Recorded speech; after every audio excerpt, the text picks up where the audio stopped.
Nagdagdag ng ebidensya ang Anti-Money Laundering Council sa isinampang money laundering case laban kay Alice Go.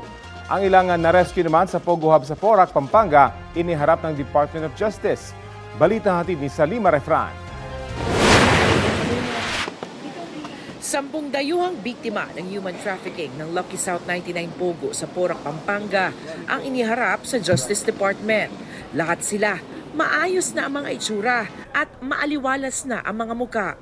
Malayong malayo sa kanilang kalagayan nang unang ma-rescue sa niraid na Pogo noong Hunyo. Kasama ang 4 na Pilipinong staff ng Pogo. Mga testigo sila sa inihaing qualified human trafficking complaint ng PAOK at PNP-CIDG laban kina Cassandra Leong na kinatawan ng Lucky South 99, Ronaldin Baterna na Corporate Secretary, dating Technology and Livelihood Resource Center official Dennis Cunanan at ang 2 big boss ng Pogo na sina Duan Renwu at Zhang Jie. Pati na ang 50 Pinoy at mga dayuhang incorporators, officers at managers ng Lucky South 99 at ng Whirlwind Corporation ang kumpanyang nagpaupa ng lupa at pasilidad sa Lucky South. Yung Lucky South 99, kaya po notorious yan within the Pogo community is because sila yung pinakamalaking mamimili ng tao.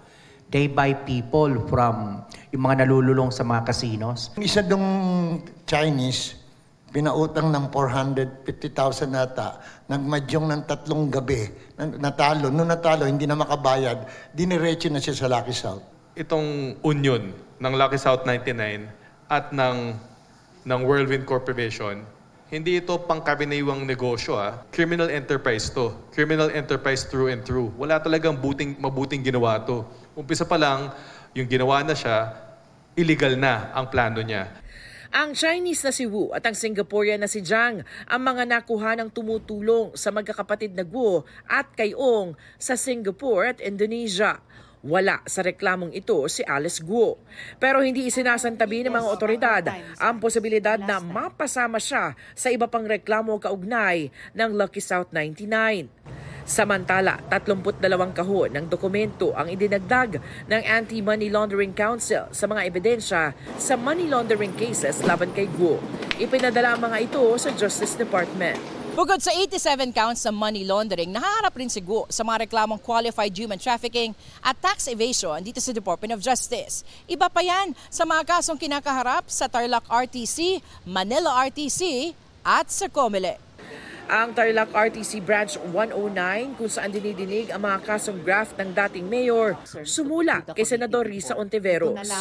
Pagtitiyak itong padadaluhin si Guo sa mga pagdinig ng Senado basta't hindi ito sasabay sa mga pagdinig ng Korte. Salima Refran, nagbabalita para sa GMA Integrated News.